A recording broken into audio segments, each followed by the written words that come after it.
Hey there, great people. Thanks so much for dialing in. Touching base to let you know that as with all of our content, this is general in nature. It does not take into account your specific or personal circumstances nor your individual risk profile, and as such should not be acted on accordingly.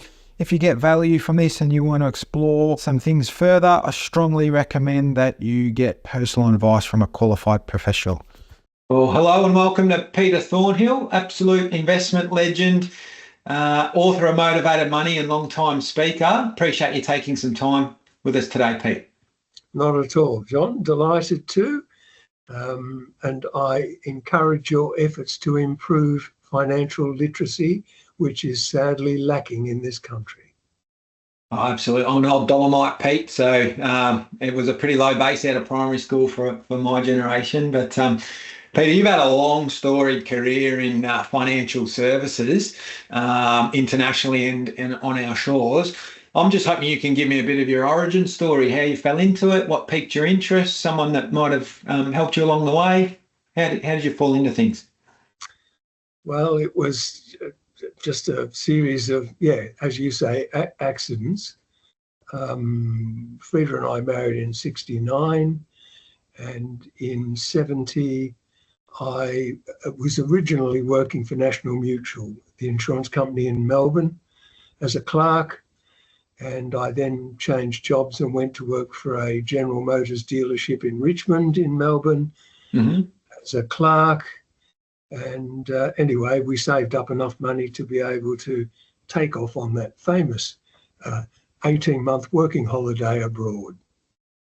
And so we flipped off. We're going to have 6 months in the US, 6 months in England, 6 months in Europe and come home. As it turned out, we didn't come home for 18 years, which was the best thing that ever happened to us. Yeah. So, but it was all jolly good fun. And when I got a job in the US as a clerk, working for the Jaguar Rolls-Royce importer on the west coast of the US. Funny enough, because of my English accent, straight out of Australia. Yeah. And and when we got to England, I got a job as a clerk with National Mutual, who had an office in the city in London. Yeah. And worked as a clerk, rented an apartment, and just carried on. And then I was wandering down the Strand one day and walked into an employment agency because National Mutual was pretty boring. And they got me a job as a clerk with an investment company in the City of London. That was in 1972. So we got there in about 1970. That was the last time I ever applied for a job. Subsequently, my life, the jobs all came looking for me. Yeah, so I had fun working for an investment company in the City of London, and then got headhunted by another company, and then got headhunted by another company, all investment companies by and large. And that one got me to move to the Midlands of England, open an office for them in Birmingham, and selling their produce in the Midlands of England. We lived in Kidderminster. That was apparently very successful. So the firm asked me to move back to London to take over London and the Southeast, servicing advisors and so on and so on. And in the process of doing that, so we sold our house in Kidderminster, bought a house in London, and in the process of moving back, blow me down, headhunters arrived on the door and said, "We want you to come back to Australia and work for us in Melbourne." And I sort of ummed and ahed because England was home. But in the event, I decided we would return. We had 3 children then, all born in England. So I came back working for Potter Warburg Asset Management. Oh, yeah. And had 3 years with them, then got headhunted again to move to Sydney, and it's rolled on and on and on. However, it was all jolly good fun, and the apprenticeship in England was pure gold. The madness in this country, the love affair with property, is a damn disgrace. But I can understand why, because our federal parliament, I got the register of pecuniary interests for the federal parliament, and I discovered that the federal parliament of Australia are up to their eyeballs in negatively geared property.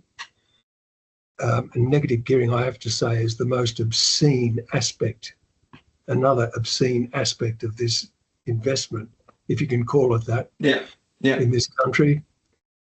And it's but the thing that concerned me was the parliament is full of people into negative gearing, and as I say to people, this is the contempt with which they treat the backbone of the nation. The industry in this country gets absolutely no time at all from the parliament. And my view is that when I take over and become the Prime Minister, I'm not going to have one Australian in my parliament. I'm going to go abroad and I'm going to handpick every member of my parliament. Yeah. Because we need a complete change in attitude here. Yeah. And on that negative gearing topic, if we just break down fundamentally what it is, it's when you borrow money and use it to invest and the income is less than what's going out, and effectively you're losing $1, taking that loss and claiming a tax deduction on it at your marginal rate, which I often see is not even the highest marginal rate. It's often 30% or something, Peter, anyway. And so what you're sort of suggesting, that whole concept is a disgrace. Disgrace, yeah. Total disgrace. It's very counterintuitive to what most people say. The sad part is that the bulk of the productive capital of this country is locked up in totally useless residential property. And that carries on into a lot of other aspects. You know, you've heard of BHP, the big Australian. I have, yes. Yep. Rio, etc. It's not an Australian company. It's 78% owned by overseas investors. Rio is almost the same. So the bulk of Australian industry is owned by overseas interests, more and more Chinese. Yeah. Which means that when the companies pay dividends to their shareholders, I think the figure in 2022, over $40 billion in dividends disappear out of this country to all the overseas investors. Off their shores. Yeah, honestly, it is a damn disgrace. So you just said before you were abroad for 18 years, it was intentless for 18 months, that was like gold, that grounding, that different viewpoint to what you'd had growing up in Australia. What did you mean by that? Like, how do the UK and other countries differ in their mindsets and the way they approach things, Pete? Okay. If you went to England, Holland, Belgium, Germany, France, Denmark, Norway, the European civilized countries, the majority of the property there is leasehold for people. They don't want to buy their own homes. They get long-term residential leaseholds. They have absolute security of tenure. And so the structure of their economies is based on their businesses, not bloody residential property. Gotcha. We used to build cars in Australia. There was a General Motors factory down in Fisherman's Bend in Melbourne. There was a Ford car manufacturing company in Broadmeadows in Sydney. Yep. How many cars do we make now? Not many at all. So we export iron ore, and this is what we're really good at, digging, if you'll pardon my French, shit out of the ground and exporting it. Yeah. So we dig iron ore out and send it off to Asia, et cetera, at about $200, $250 a tonne. Mm-hmm. We import it in the shape of a motor car at $20,000 a tonne. Yes, it's a huge. So the value add is in how that resource is developed. As I call it, the TIM. the Yeah. technological, intellectual, and the manufacturing expertise Yeah. that adds monumental value to worthless stuff you dig out of the ground. Yeah. But Yeah. what do we fancy ourselves for? Digging loads and loads and loads of stuff out of the ground. We're Yeah. nuts. Yeah. But then again, the Parliament's all Australians, so don't expect any difference. It'd be good to have a few different viewpoints for sure. So take me through, this is your book, Motivated Money. I buy these en masse and hand them out like Tic Tacs, Peter. I actually read this. I've probably read it 4 or 5 times now over the years. And this is the best book that puts investing into context. Take me through the origins on why you wrote this, what made you keen to write it, and what's its key message? Well, the key message is that the world improves on the basis of expertise being applied and adding value. Yeah. That's really as simple as it is. Yeah. And as I said, those 3 elements, Tim, are what make all these businesses that we have in Australia, what there is left, so valuable to this country. Yeah.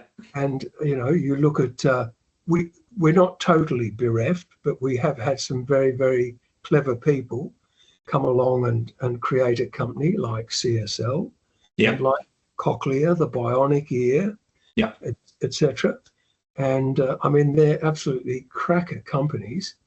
But again, I'd love to see what the shareholder lists look like, because I'm sure that quite a lot of it would be owned by the overseas investors, not Australians, because they just love their houses. That's their benchmark, and that's their standing in society is registered by the car they drive, the house they live in, the suburb they live in, blah, blah, blah. Blah, blah. And I was at the gym the other day and I overheard the guy telling the trainer, imagine if we bought this block of land in central Geelong 20 years ago, we all chipped in some money, it'd be worth, $10 million today or something like that. And I was thinking in my head, Peter's got this saying, you've done well compared to what? And I just couldn't help myself but ask if they felt like that was better than investing in CBA or something like that, just to see what they said. And they all looked at me like I had something wrong with me, leprosy or something. So I just want to get your sense on that conversation around shares and property and why people are so afraid or uncertain about shares, but they feel so confident with property. What would you say to those people balancing that conversation up? Well, it's a totally unbalanced conversation anyway, because you are talking to people who know property. They feel that property is safe, and they feel that shares are risky. Because media is our worst enemy, by the way. I'm sure you're aware of that. The amount of crap that gets produced in the media in total, it doesn't matter whether it's influences on computers or whatever. It's just utter damn madness. But I came back, and as I say, the experience in England, I just absorbed it. But it wasn't until I got back to Australia that, wow, like a smack in the face. Shares, what are you talking about? You're an idiot. Etc. It just went on and on, which forced me to go back and examine in detail how, why, what brought me to the conclusion that this was utter madness. And I guess I took the bit between my teeth and have, ever since we got back in '88, attempted to improve the financial literacy in this country. The backbone of this nation is our businesses. It's not bloody property. Yes, so it's that ignorance and lack of understanding. And just to hammer your point home, my father's an old Italian concreter, and all he'd ever known and done was property, developing property or owning property.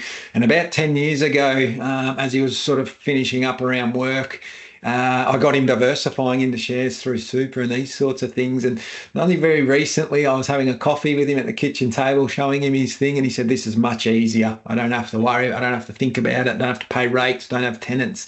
Don't have any issues like that." And so he's about as stubborn as they can get, I feel. So if he can have that epiphany at nearly 80, he's 80.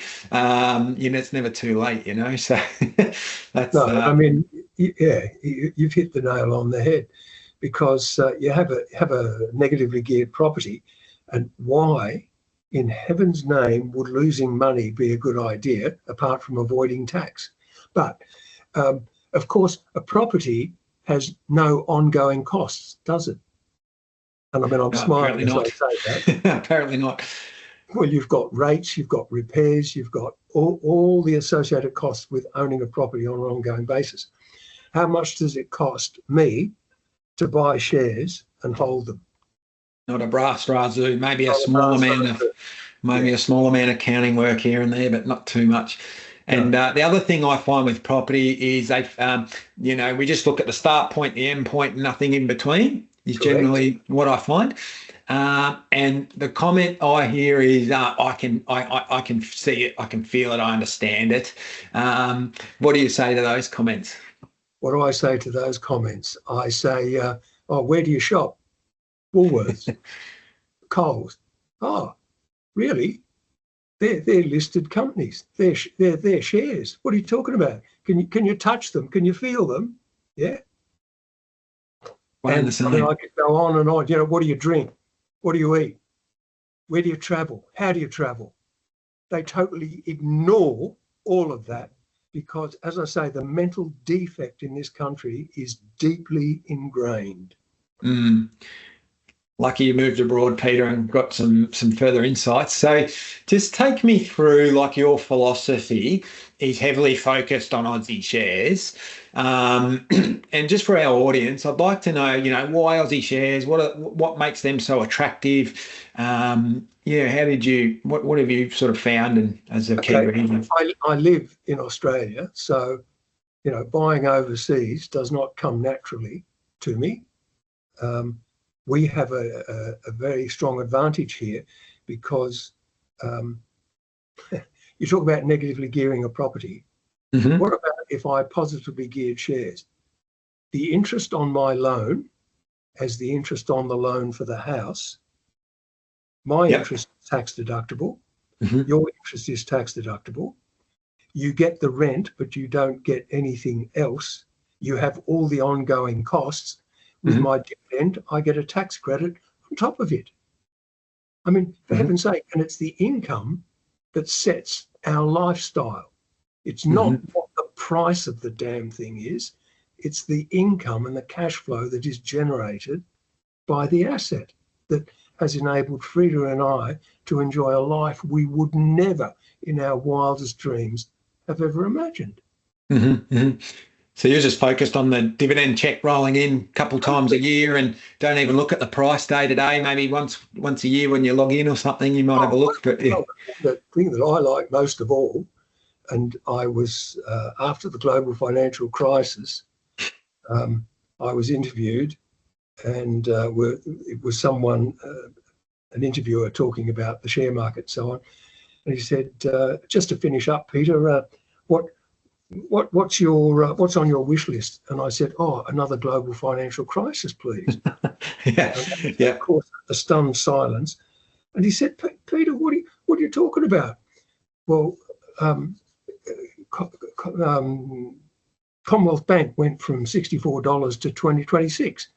So I was able to buy them at $26. Yeah. And I wheeled through another 4, 5, 6, 7 shares where got absolute bargains. And the best part of that was that those cheap ones that I bought, if I look back now, within a couple of years, the dividends paid me back everything that I paid for the shares. So my question of a negatively geared property is, how much do you still owe? Have you got a negatively geared property where the rent has paid off the So paid it off totally. Mm-hmm. And just back to your question, the common thing, well, you can leverage into property, and that's how you get ahead. But you're saying you leverage into shares? Shares. Yep. But the funniest thing is, on the odd occasion when I've been presenting in public and I talk about, my gearing into shares, they say, oh, yeah, but the dividends don't cover the interest, do they? Yeah. Double standards, Peter, for sure. No, it's no brain. And can we just unlock what you said about the tax credits, also known as franking credits? I've done some analysis on this, Peter, and wrote a big white paper on it, basically. And it just sort of said how less can be more with shares using franking credits. And what I mean by that is if you wanted to replace the average salary of about 92,000 according to per annum, according to Hayes Recruitment, you'd need roughly about $1.84 million in financial assets to replace 92,000 and not go backwards in capital. But if you actually had a fully franked share portfolio, so broadly Australian domiciled, you can have $540,000 less in capital if you're a nil taxpayer later in life, and actually get the same level of income. So it can really juice up your lifestyle, like you're talking about, Pete. Yeah, but it's can you imagine being in a pub or a break in a cricket game or football game and chat, Yeah. They're just not into it. It's not attractive. Knowledge is power. Yep. Fear is based on ignorance. The reason people don't like the share market is sheer ignorance. The reason they like property, familiarity, big deal. But so they've just, to satisfy their own perceptions, they've just decided that they've labelled shares as risky and just don't want to know. Full stop. And I don't even want to talk about shares to you. Yeah, fantastic. And what are some of the common mistakes you'd see people making in their wealth creation and lifestyle and that sort of stuff, Pete?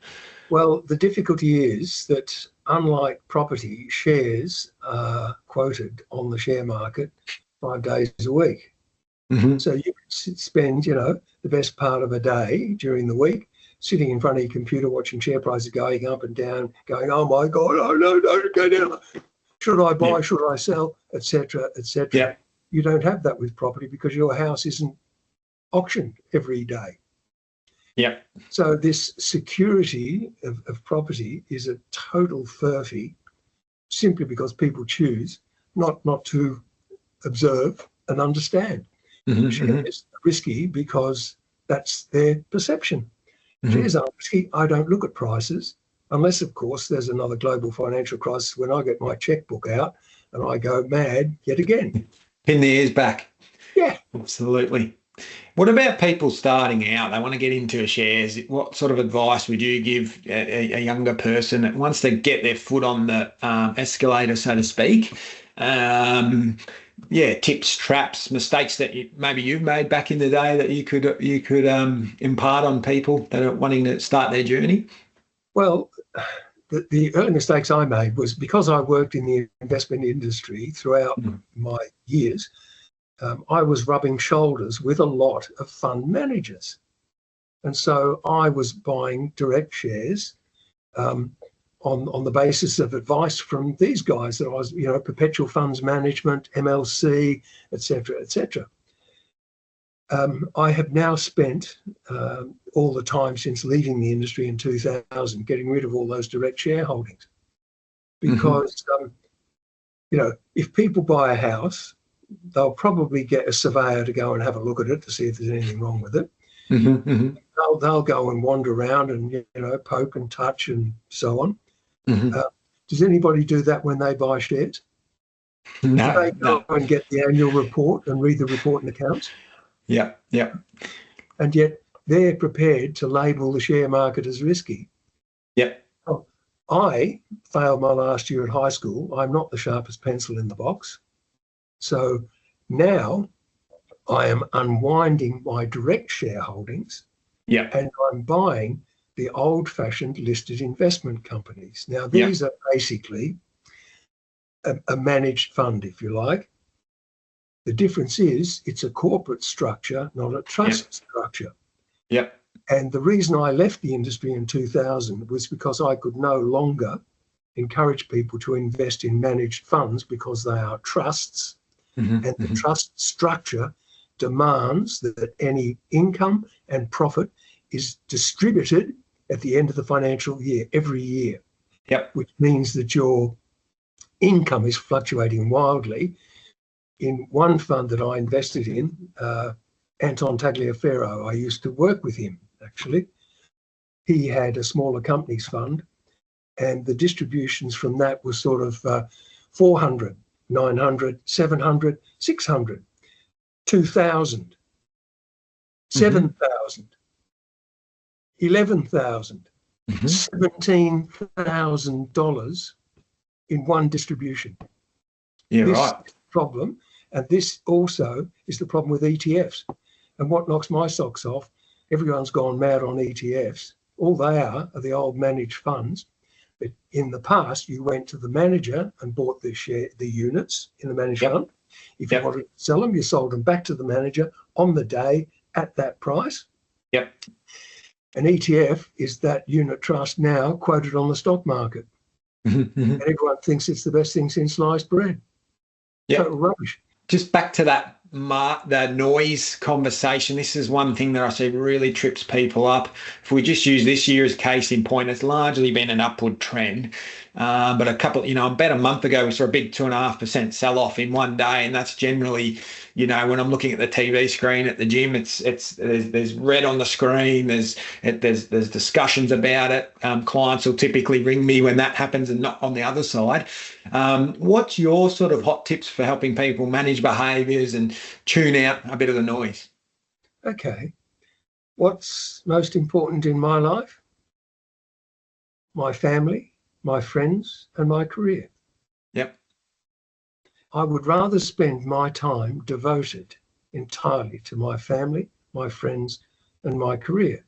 Now, my career in retirement is having a bloody good time all the time. I do not sit in front of a screen at all. I just sit back and let the dividend checks rain down upon our heads and plan the next holiday. We were in Morocco in October last year. We were in Portugal in February of this year. We're going to be in Greece in 4 weeks' time. And we're having a damn good time. All on the basis that Australian companies continue throwing money at us. It costs us virtually nothing to hold it. And the franking credits are extremely valuable. And so we get all of this and just have fun. But it's the focus on the things that I believe should be the most important: your family, your friends, and your career. Yeah, it just helps you take a back seat, let the professionals do it. I think I've heard you say you don't do your own dental work, so why would you fluff around with your investments as well if you can't read a balance sheet or so forth? Look, you've been in and around markets for a long time, and over that time, I'm no doubt think you would have seen come and go a lot of fads or the next hot thing. At the moment, we're all talking about technology and crypto and these sorts of things. What do you have to say? What have you seen over the years about these things and these get-rich-quick mindsets? What have you generally seen in your time in markets? Well, nothing's changed. This has been going on for thousands of years. You had tulip mania. You've had you go back in history, and I can tell you, history just goes on repeating itself. Goes on and on and on and on, and it's the same damn thing. Crypto, I find I'm absolutely staggered. And by the way, how much income does Bitcoin pay you in dividends? That'd be none. Right. Okay. My definition of investing is the use of money productively so that a regular income is obtained. My definition of speculation is buying and selling in an attempt to benefit from the fluctuation in the price. Now, the problem is that the media talks about investment in watches, in wine, in Bitcoin, in all this shit where there's absolutely no income. But the problem is that everyone chooses to use the word investment to try and legitimize their speculation. 100%. We all want to, the sexy thing to do is speculate and get that next win, which is so unlikely. When investing, really, you want two dimensions, don't you, Peter? I think that's what you espouse. You want income and you want it to go up in value over time. And most of the value for you sits in the income side of things, and you're not even tuned into the price of things. So that's amazing. I've also seen your graph, and I'm going to share it out again. I use it pretty regularly, about $100,000 invested in 1980. And if you just left it there, reinvested the dividends and didn't add to it, didn't subtract from it, just let it do its thing, the industrials index, that is, you'd have somewhere north of $17 million, I believe. And so that just leads me to one final question.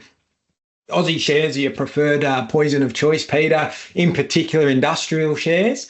Is that to do with the iron ore conversation you were having earlier, Peter, around digging things? Because if you look at the resources index compared to the industrials index, if you add, so the gradient of industrials is by far the strongest.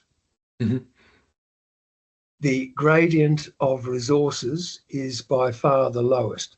Now, the All Ords index includes resources because you've got all the mining companies. So by adding the resources to the industrials, you drag the index back to a much lower level. And that's called diversification. You take another step in that direction, which I refer to as diversification, and you add cash or fixed interest, which drags it even lower.